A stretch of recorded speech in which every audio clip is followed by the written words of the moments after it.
தொடர்ச்சியாக ஒரு செய்தியை நாம் இந்த உரையாடல்களை பார்த்தோம் என்றால் இந்த உரையாடலில் ஒரு வளர்ச்சி இருக்கிறது. இந்த சாதியை புரிந்து கொள்வதில், இந்த சாதிக்குள் இருக்கக்கூடிய பல்வேறு கூறுகளை புரிந்து கொள்வதில் ஒரு தொடர்ச்சியான வளர்ச்சிகளை இருந்து கொண்டே இருக்கிறது.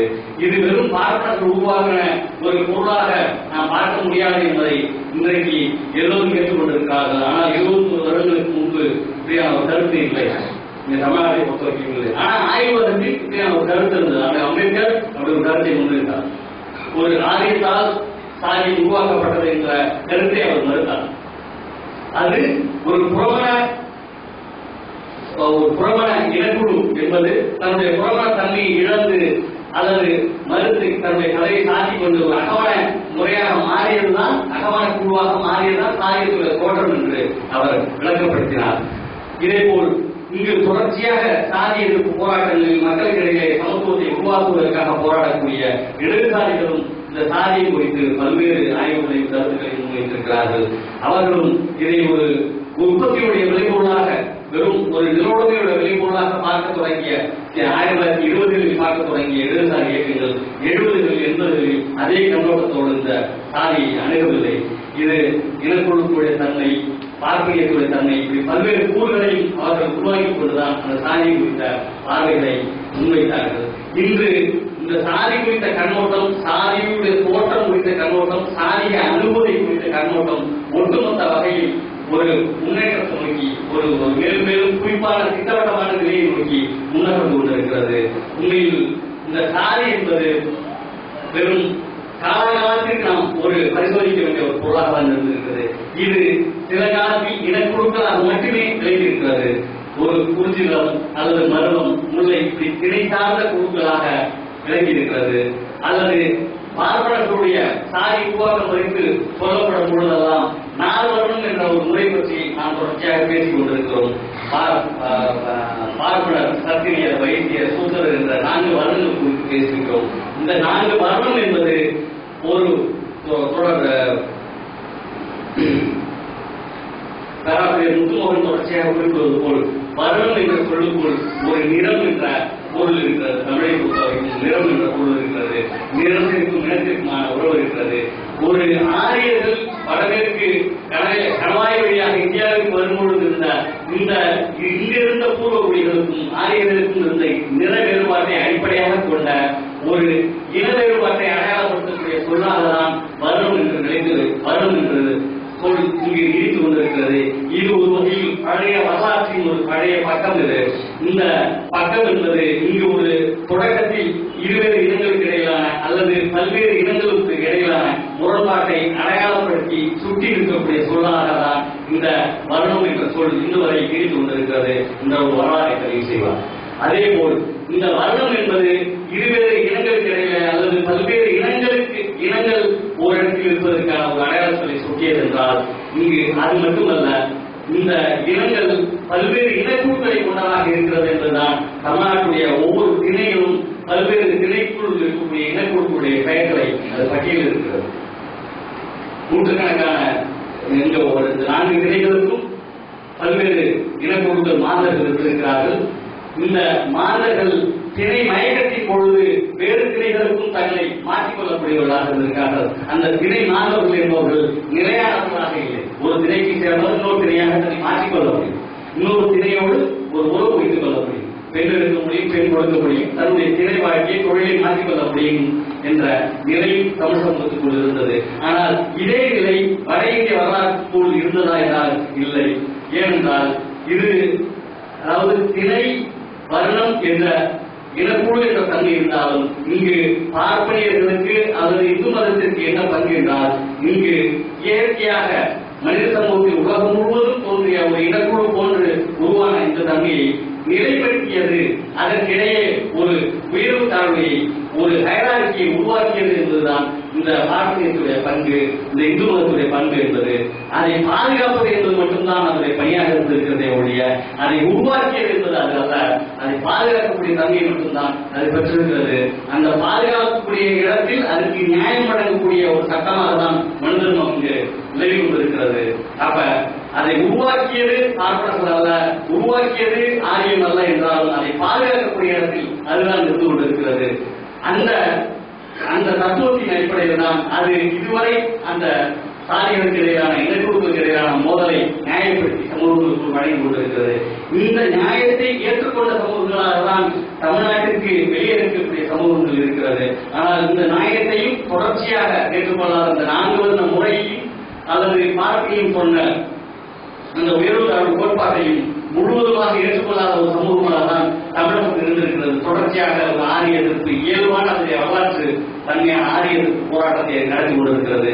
ஆனால் அந்த போராட்டத்தின் ஊடாக கூட என்றைக்கு தமிழர்கள் தன்னுடைய அரசியலை இழக்கிறார்களோ அன்றைக்கு அந்த நிலையும் மாற்றம் அடைகிறது. 16ஆம் நூற்றாண்டின் இறுதியில் தெலுங்கு சோழர்கள் ஆட்சிக்கு வரும்போதும் தெலுங்கு சோழர்களை ஒட்டி இன்னவரும் பாண்டியர்கள் ஆட்சி வீழ்ச்சியுற்ற ஒரு விஜயநகர பேரரசு இங்கு ஆட்சி அதிகாரம் ஏறும்பொழுதும்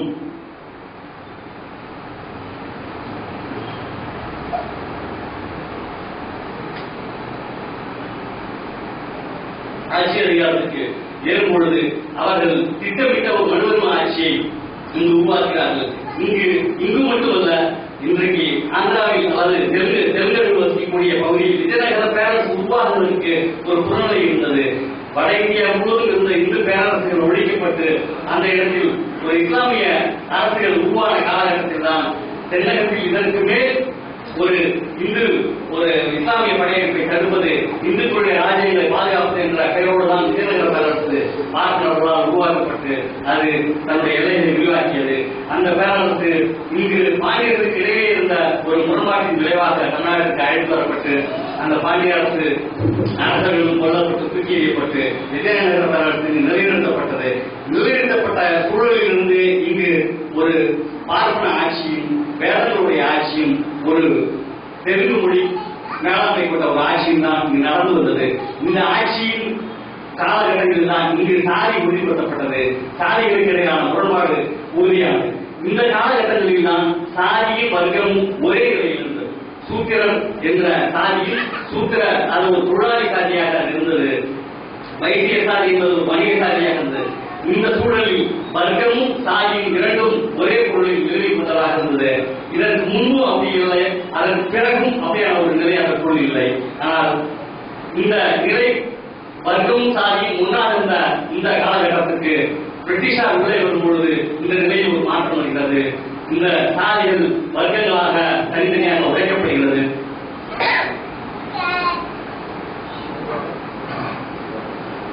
சூத்திரசாதிக்குள் பல்வேறு வர்க்கங்கள் உருவாகவும் அல்லது பார்ப்பனர்களுக்குள் பல்வேறு வர்க்கங்கள் உருவாகவும் எப்படி ஒரு வர்க்க நிலையில் மாற்றம் வரக்கூடிய ஒரு சூழல் தான் இந்த ஆங்கிலேயர் காலகட்டத்தில் நடக்கக்கூடிய நிலையாக இருக்கிறது. இப்படி ஆங்கிலேயர் காலகட்டத்திற்கு தன்னுடைய அதிகாரத்தை இழந்த தெலுங்கர்கள்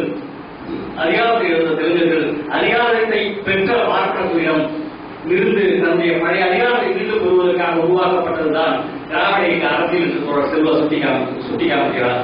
அது உண்மைதான். ஆனால் அது வெறும் தெலுங்கர்களுடைய சூழ்ச்சியின் விளைவாக வந்ததாக புரிந்து கொள்ளலாமா, அல்லது பார்ப்பனர் அல்லாதவர்கள் தங்களுடைய உரிமையை ஏதோ ஒரு பொருளில் பெறுவது என்ற அடிப்படையில் உருவான ஒரு அரசியல் கூட்டா என்றதையும் நாம் சிந்திக்க வேண்டிய ஒரு சூழல் இருக்கிறது. ஏனால் அரசியலை எல்லாவற்றையும் நாம் சரித்திரமாகவும் திட்டமிடப்பட்டதாகவும் புரிந்து கொள்ள முடியாது. அரசியல் சமூக நடைமுறைகள் என்பது ஒரு தொடர் வரலாற்று நிகழ்வுப்போக்கின் வெளிப்பாடுகளை ஒழிய தனிநபர்களுடைய சிந்தனையோ சூழ்ச்சி திறனோ சதியோ அதற்குள் பெரிய விலைகளை ஆற்றிவிட முடியாது. அந்த வகையில் 1921 தமிழ்நாட்டில் உருவான கம்யூனல் ஜியோ முதலில் பார்ப்பன அல்லாதவர்களுக்கு உருவாக்கப்பட்ட அந்த இடஒதுக்கீடு என்ற ஒன்றுதான் இந்த பார்ப்பன அல்லாத சாதிகள் என்றால் அதற்குள் பார்ப்பன அல்லாதவர்கள் என்றால் தெலுங்கர்கள், மலையாளிகள், கன்னடர்கள், உருது பேசக்கூடிய இஸ்லாமியர்கள், தமிழ் இஸ்லாமியர்கள், இங்கிருந்த தமிழ் சாதிகள் இவர்கள் எல்லோரும் உள்ளடக்கிய ஒரு கூட்டத்தில் நிலைநிறுத்தப்பட்டது. இந்த விளைவாக தான் இங்கு முதலில் ஒரு பார்ப்பன அல்லாத அரசியல் என்ற ஒரு நிலை உருவாக்கப்பட்டது. இந்த பார்ப்பன அல்லாத அரசியல் என்பது முதன்மையாக ஒரு பார்ப்பன எதிர்ப்பை ஒரு எதிர்ப்பாக ஒரு முதன்மை முரண்பாடாக பார்ப்பனருக்கு எதிரான ஒரு போராட்டத்தை முன்னெடுத்து செல்லக்கூடிய சூழலில் 1956 வரை சென்னை மாகாணம் என்ற ஒரு எல்லைக்குள் தான் இந்த அரசியல் நடைபெற்றது. இந்த அரசியலுக்கு அதிகபட்ச காலம் ஒரு வரலாற்று நியாயம் இருக்குமானால் அது 1956 உருவாக்கப்படும் வரை வேணால் ஒரு அதிகபட்ச நியாயம் இருந்திருக்க முடியும். ஏனென்றால் இங்கு ஒரு பார்ப்பன அல்லாத மக்கள் எல்லோரும் இணைந்த ஒரு பார்ப்பன ஆதிக்கத்துக்கு எதிரான போராட்டம் என்கிற வகையில் 56 வரைகளால் அதை ஒரு வரலாற்று நியாயமாக நாம் கருதி பார்த்திருக்க முடியும். ஆனால் 56க்கு பிறகும் அவர்கள் இங்கு நம்முடைய மேலாதிக்கத்தை தன்னுடைய சுரண்டலை தொடர்வதற்கான ஒரு கருவியாக திராவிட ஆட்சி இவர்கள் இங்கு பயன்படுத்தினார்கள். அது 1956க்கு முன்பு வரை அது வெறும் இந்த 4 இனங்களுடைய அல்லது தெலுங்கர், கன்னடம், தமிழ் 3 இனங்களுடைய அரசியலாக அது நடைபெறவில்லை. அது ஒரு அதாவது அதிகாரத்தை இழந்த ஒரு தெலுங்கு மேலாண்மை அதிகாரத்துடைய வெளிப்பொருளாக தான் அந்த திராவிட அரசியல் அது நடைபெற்றது. அதை நிரூபிப்பதற்கான சொல்வதற்கான 1000 சம்பவங்கள் திராவிட கழகத்தின் நீதி கட்சியின் தொடர்ச்சியாக நிறையாக இருந்திருக்கிறது. தமிழ்நாடு தமிழருக்கே முழுங்கிய தந்தை சிறைக்கு சென்று திரும்பி வெளியே வரும்பொழுது திராவிட நாடு திராவிடத்தை என்ற முழக்கத்தை முன்வைத்தார். அதை சொன்னால் ஒரே ஒரு பதில், நீங்கள் தமிழர்களாகிய மற்றும் இந்த தமிழ்நாடு தமிழருக்கு என்ற முழக்கம் எதை மட்டுமனால் இருந்து கொள்ள முடியும். ஆனால் இருக்கக்கூடிய தெலுங்கர்களோ கன்னடர்களோ ஏற்க மாட்டார்கள்.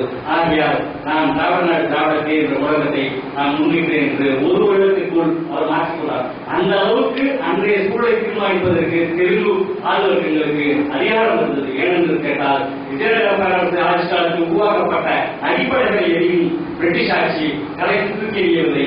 அதை அனைத்தையும் அன்றும் வைத்திருந்தது, இன்றும் அது தொடர்ந்து கொண்டிருக்கிறது. விஜயநகர ஆட்சி காலத்தில் உருவாக்கப்பட்ட 71 பாளையங்களில் பல நிச்சயங்கள் இன்றும் தொடர்ந்து கொண்டிருக்கிறது. இன்றைக்கு தமிழ்நாட்டில் உலகை சாதி என்று கேட்டால் அது தெலுங்கு ரெட்டி நாயகர் சாதிகள், நாயக்க சாதிகளாக தான் இருக்க முடியும். வேற நிலவழி சாதிகள் என்பது இங்கு இல்லை. ஆக இந்த வரலாறை எல்லாம் நாம் தொடர்ச்சியாக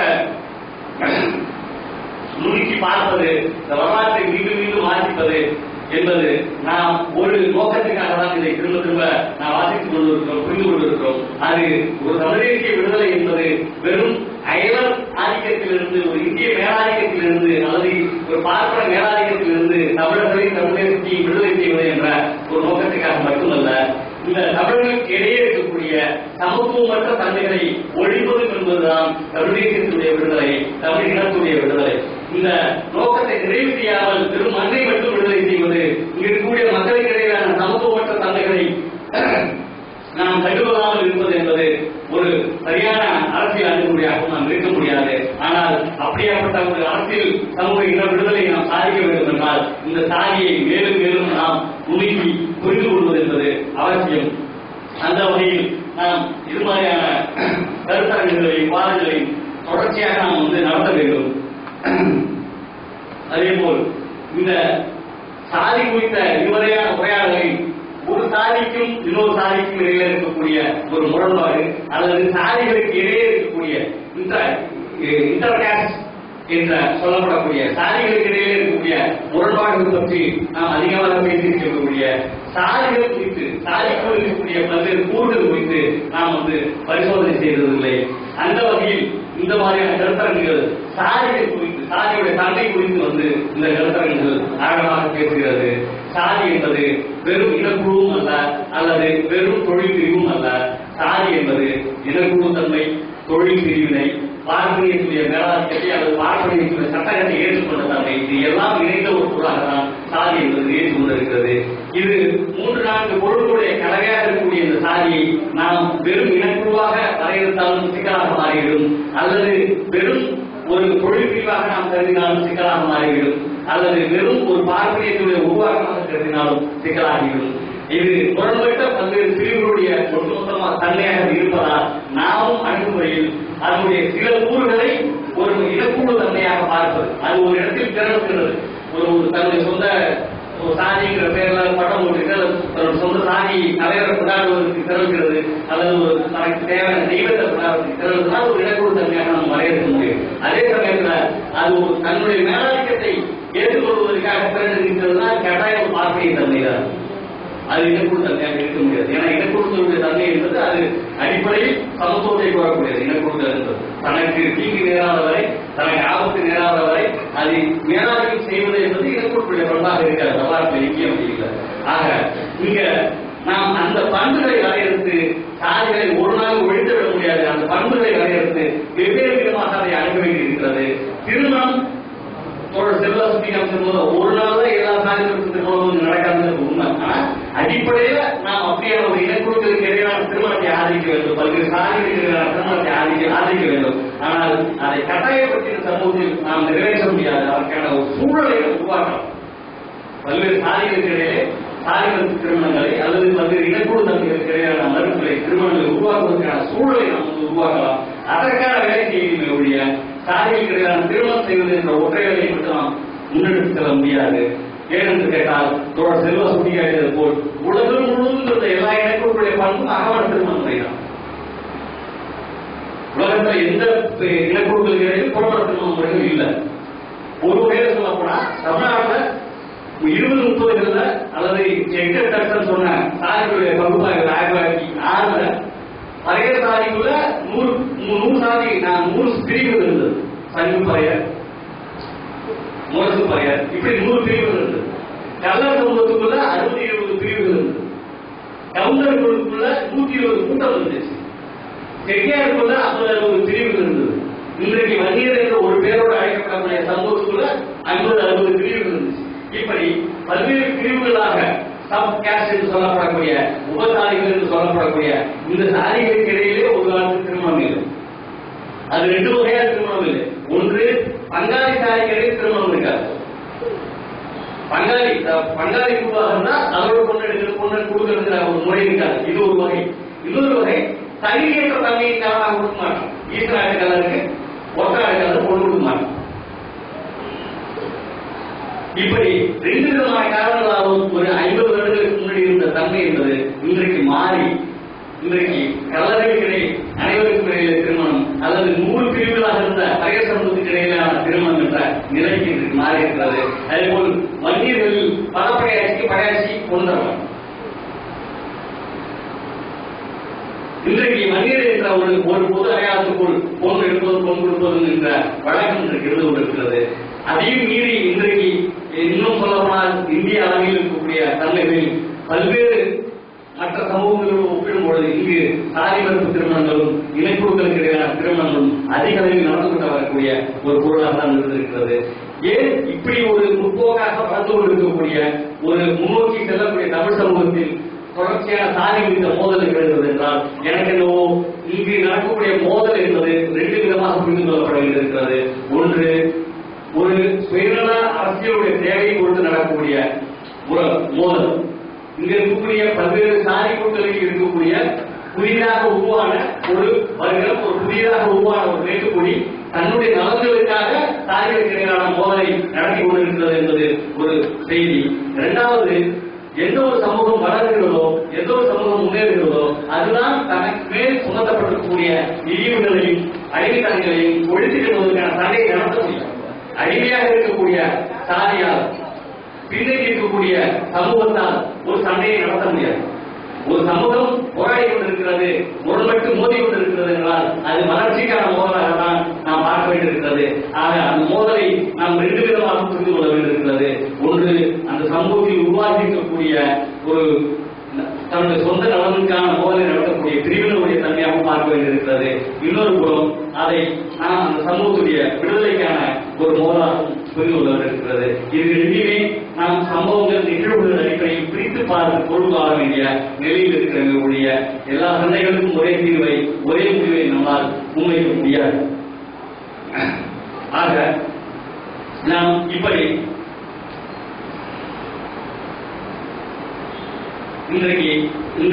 குறிப்பாக இன்றைய சூழலில் இன்றைக்கு இந்தியாவை பொறுத்தவரை நாம் ஒரு பார்ப்பனிய இந்து மதத்துடைய பனியாவுடைய ஒரு அதிகாரம் நிறுவப்பட்டிருக்கக்கூடிய இன்றைய சூழல் என்பது மிகவும் ஒரு காலமாக கடந்த ஒரு 100 வருஷ காலமாக தமிழ்நாட்டில் நடந்த ஒரு உரையாடல் என்பது உறுதி செய்யப்பட்டிருக்கிறது.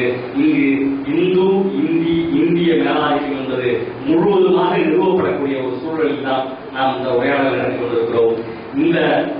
இந்த உருவாக்கப்படக்கூடிய ஒரு பாசத்தை நோக்கி, ஒரு இந்து மத பாசத்தை நோக்கி, ஒரு இந்திய மேலாதிக்கத்தை நோக்கி மேலும் மேலும் எடுத்துச் செல்லக்கூடிய ஒரு சூழலில் தான் நாம் இந்த சாதிகள் குறித்து பேசிக் கொண்டிருக்கிறோம். இந்த பொருள் குறித்து இந்தியா நாம் வந்த திசையில் பயணம் செய்வதோ அல்லது நாம் மேற்கொண்ட பாதையை ஏற்றுக்கொள்வதற்கோ இப்பொழுது அதனுடைய வளர்ச்சி நிலையில் அதற்கு சாத்தியமில்லை. அதற்கு எதிரான திசையிலேயே அது பயணம் செய்கிறது. அதற்கு இந்த இந்திய தேசியம், இந்துத்துவவாதிகள் பயணம் செய்யக்கூடிய எதிர் திசையில் நாம் பயணம் செய்வது என்பது ஒரு சாதி ஒழிந்த ஒரு சமதர்ம தமிழ் தேசத்தை படைப்பது என்பது தான் அதற்கான எதிர் திசையாக இருக்க முடியும். அந்த வகையில் அதை நிறைவேற்றுவதற்கு பயன்படக்கூடிய வகையில் இந்த மாதிரியான கருத்தரங்குகளை தமிழக வரலாற்று ஆய்வு நிறுவனம் தொடர்ச்சியாக ஒருங்கிணைக்க வேண்டும். அதே சமயத்தில் நாம் இனக்குழுக்களை மையப்படுத்தியே அனைத்தையும் புரிந்து கொள்வது அல்லது ஒரு பல்வேறு விதமான எதிரிகள் மத்தியில் ஒரு சில எதிரிகளை மட்டும் அடையாளம் காண்பது என்ற நிலைமைக்குள் நாம் சிக்கிக்கொள்ளாமல் நம்முடைய பல்வேறு வகைப்பட்ட எதிரிகளையும் நாம் புரிந்து கொள்வது, ஒரு சாதியை தீர்மானிக்கக்கூடிய பல்வேறு கூறுகளையும் புரிந்து கொள்வது என்ற நிலை நோக்கி தமிழக வரலாற்று ஆய்வு நிறுவனம் முன்னோக்கி செல்ல வேண்டும் என்று கேட்டுக்கொண்டு வாய்ப்புக்கு நன்றி கூறி விடைபெறுகிறேன். நன்றி, வணக்கம்.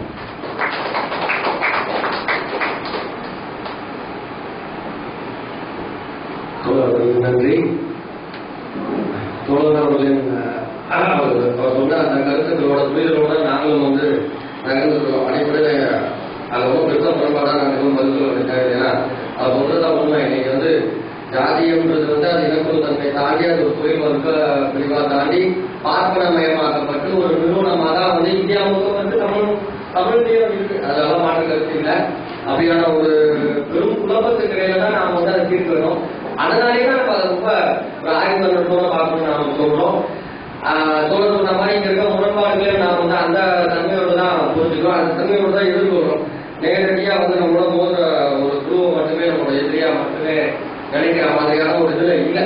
அப்படி இருக்கக்கூடாதுன்றது தான் நம்மளோட கருத்து. குறிப்பாக கல்லூரி நம்மளோட மோதலாக இருந்திருக்காங்க. அவங்க எல்லாம் நம்மளோட எதிரி, இவதான் நமக்கு எதிரிங்கிற ஒரு முடிவுக்கான அந்த அளவுக்கு இல்லை.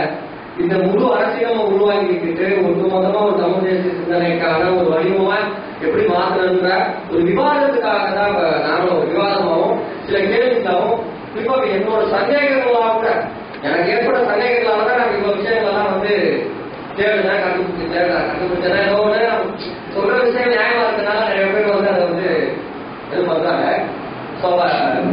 அந்த அடிப்படையில் தோழர் அவர்களோட இலக்கு நோக்கிய பயணத்துல நாமும் சரியா போயிருக்கோம். இன்னொரு முக்கியமான விஷயம் அது இந்தியான்றது இன்னைக்கு இருக்கிற இந்தியா ஒரு நிமிஷம் என்ன தெரியுங்க. சரி 5 நிமிஷம் இருக்கு. நீங்க முதல்ல எடுத்து உங்க காட்டுக்கிட்டே இருந்தா நீங்க வரல, அதை விட நாங்க எடுத்தோம் 5 நிமிஷம் சரியா. ஆகவே இந்தியா கட்டமைப்பு முழுக்க பார்க்கணும். வெள்ளக்காரன் பாப்பா கிட்ட இந்தியா உருவாக்கி கொடுத்துட்டு போயிட்டான். அப்புறம் அவன் எப்படி நமக்காக அவனுக்கு முதல்ல ஒழிக்கணுன்றதே நம்ம ஒழிக்கணுன்றதுதான் இருக்கா. நம்ம இருக்கிறதே ஆபத்தா பார்க்கலாம். நம்ம வீட்டை சுற்றிதானே கொண்டாடி குடும்பம் கொண்டாடி இருக்கா. அப்புறம் வீட்டு சொந்தக்காரங்க இருக்கிற ஆபத்தை தான் பார்ப்பான் சில இருக்கும். அப்படிதான் பார்ப்பாங்க. தெரியல எங்களுக்கு இந்திய இந்துத்துவ கட்டமைப்பு இருக்கு. அதுல என்னைக்குமே நம்ம ஒழுங்குதான் செய்யும். அவர்கிட்ட நம்ம விடுதலை காக்கணும்னா முதல்ல நமக்கு நமக்குள்ள இங்க இருக்க முன்னோர்களோட கலந்து நாம ஒரு ஒண்ணாக மட்டும்தான் அதை எதிர்கொள்ளவே முடியும். அது ஒன்னா சேர்ந்ததுக்கே இங்க பெரிய குழப்பம் இருப்பா. அதை சரி பண்ணிட்டு அதுக்கு அடுத்த கட்டமா தமிழ்நாட்டுல நம்ம இங்க இருக்க அரசியல் குழப்பம் தீர்ந்துச்சுனாவே அடுத்து நேரடியான யுத்தமே அவங்களுக்கு நோக்கமானதா இருக்கும். கருத்தியலா இருக்குதோ இல்ல களமா இருக்குதோ, கருத்தியல் போரா இருக்கோ அடுத்து களம் போரா மாறிடுன்னு வச்சுக்கோங்க. அப்ப அப்படியான ஒரு கட்டத்துக்கு நகர்றதுக்கான இதுலதான் நாமும் அந்த பயணத்துல தான் இருக்கோம். ஆகவே கூட்டத்தை இத்துடன் முடிந்து கொள்ளலாமா? இல்லை ஏதாவது கேள்விகள் சந்தேகங்கள் இருந்தா கேட்டீங்கன்னா நான் பதில் தயாரா இருக்கேன். இல்லைன்னா கூட்டத்தை கொடுத்தீங்கன்னா அடுத்த கூட்டத்தை சந்திப்போம். அடுத்த கூட்டம் ஒரு முக்கியமான தலைப்பு தமிழர்களோட போர்க்கலைகள்ன்ற தலைப்புல நாங்கள் இப்போ சமீபமா போன 10 நாளைக்கு முன்னாடி பெங்களூர் போயிருந்தேன். பெங்களூர் ஒரு நண்பரோட சந்திச்சேன். நம்ம மாதிரி இளைஞர் தான். உண்மையிலே நீங்க பெரியவங்கெல்லாம் பேசும்போது அவங்க இழந்து பேசியிருக்காங்க. இளைஞர்கள்லாம் அவன் அந்த பையன் சின்ன பையன் அந்த கூட்டத்தில் அவன் பேச போற போர்க்கலைகள் அப்படின்ற நம்பர்களோட போர்க்கலை அவன் அக்கு வேறு ஆணி வேற நம்மளோட போர்க்கலைகள் எந்த அளவுக்கு நுட்பமா என்னென்ன வடிவத்தெல்லாம் குறிப்பா பறையை செய்து சொல்றோம். நம்ம வேற அதை பார்க்கிறோம்.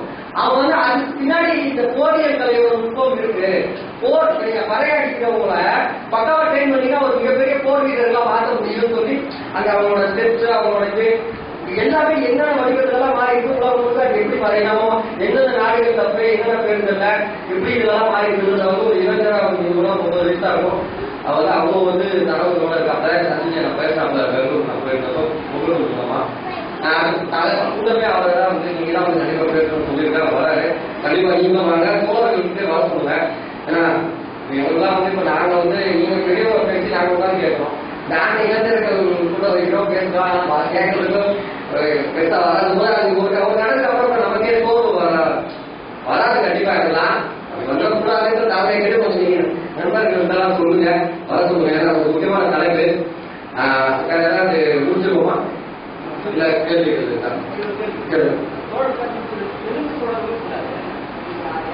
நான் சொல்றேன் உட்காரு. அதெல்லாம் வந்து தெரிஞ்சவர்கள்லாம் யாருன்னா ராஜேந்திரனுக்கு அப்புறம் வந்து அவங்க வந்து அந்த குந்தவையோட பையன் அவன் அங்கிருந்து வந்து குலோத்துங்கன்ற பேர்ல வந்தாரு.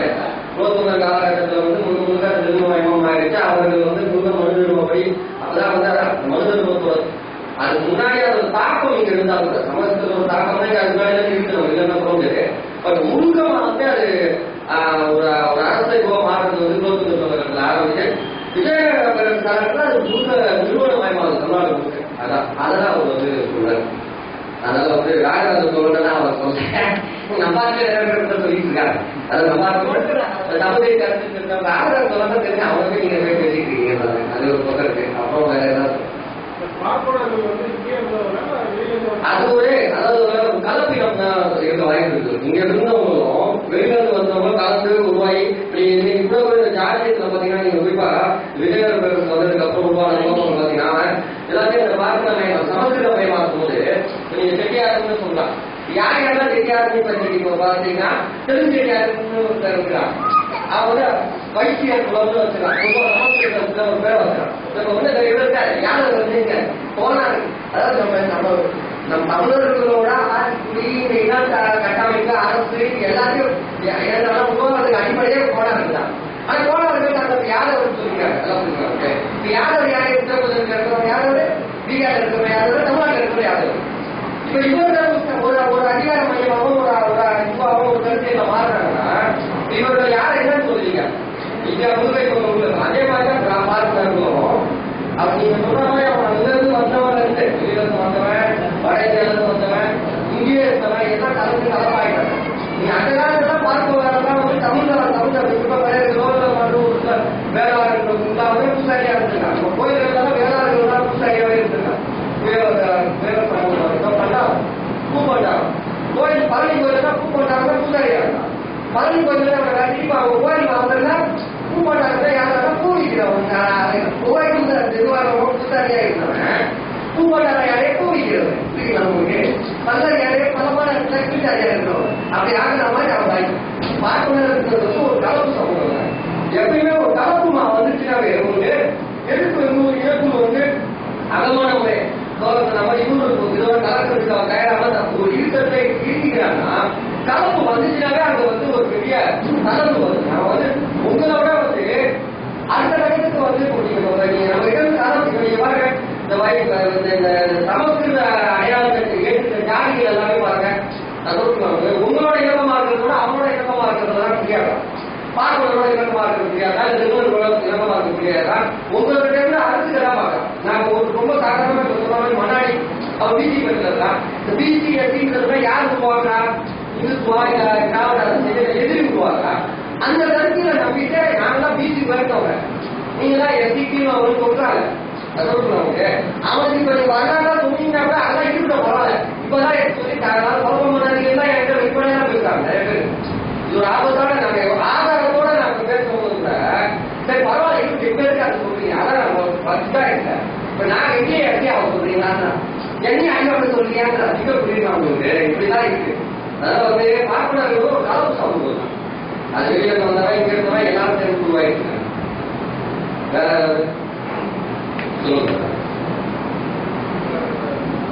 வேற நாயுடு போன்ற ஆதிக்க சாதிகள்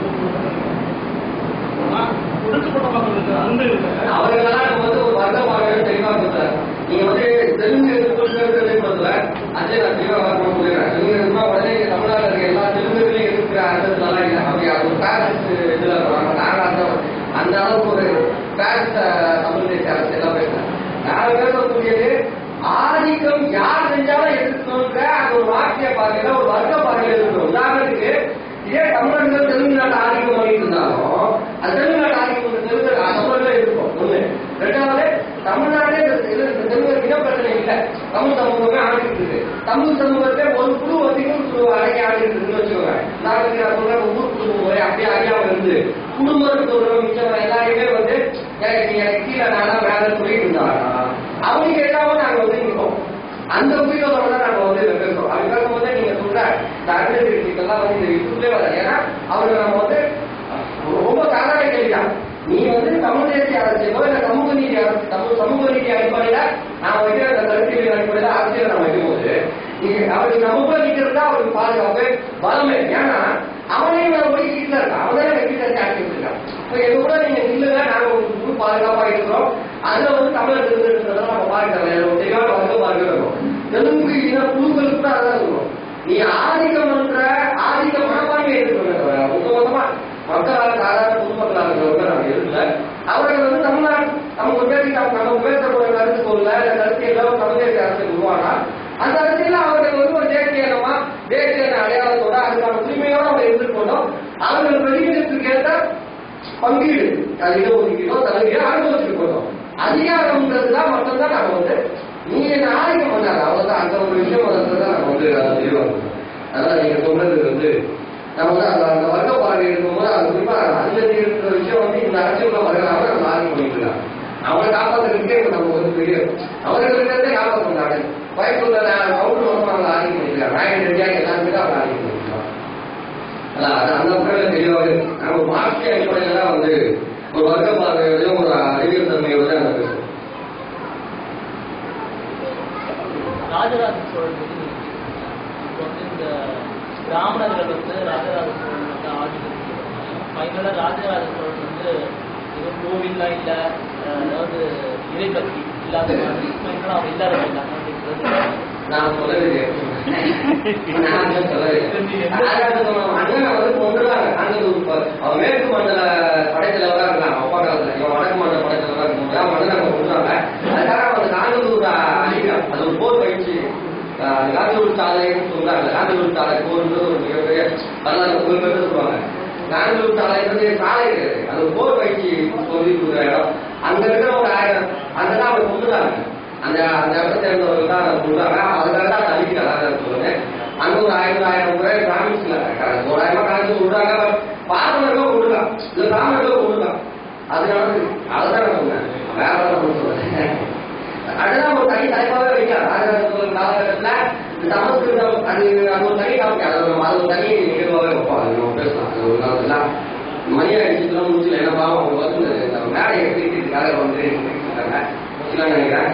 அனைத்து தோழர்களுக்கும் நன்றி. கண்டிப்பா அந்த ஊருக்கு வரும்போது நம்மளர்களின் போர்க்கலைகள் இந்த தலைப்புல ஒரு இளஞ்ச அருமையான படக்காட்சிகளோட வந்து விளக்க போறாரு. உலகம் வந்து நம்மளோட போர்க்கலை எப்படி போச்சு என்னன்றது மட்டும் இல்லாம அது என்ன வடிவத்துலதான் வந்து நம்மளோட அறிவு பாருங்க. போர் நீங்க அரசு இருக்கிறாங்க நம்மளோட போர்க்கலைகளை காப்பாற்ற முடியும். அரசே அழைச்சு போச்சு. நீங்க ஊருக்குள்ள வந்து நான் வந்து கட்சி சட்டம் போட்டு இருந்தேன்னா எதிரி அரசு வந்து நீங்க உங்களை அழிப்பாங்க. ஏன்னா நீங்க திருப்பி ராணுவமா அவங்க எதிராக புரட்சி பண்ண வந்தீங்கன்னா அப்ப அவங்க ஒதுக்கும். அவங்க என்ன பண்றாங்கன்னா அந்த கட்டமைப்பு அந்த போர் இது வந்து இன்னைக்குதான் திருப்பி ரீஎமர்ஜ் ஆகும் இருக்காங்க. அது வேற வேற கலைவடிவத்தை தான் மாற்றி வச்சிருக்காங்க. அதனால நம்ம அதுவாக மாற்றி வச்சுருக்காங்க. பாரு நமக்கு தான் தெரியல. இப்ப அந்த பையன் அதை கண்டுபிடிச்சிட்டான். இப்ப அதை வச்சே திருப்பி வந்து நீங்க அந்த போர்க்கலைகள் எல்லாம் மீட்க முடியும்.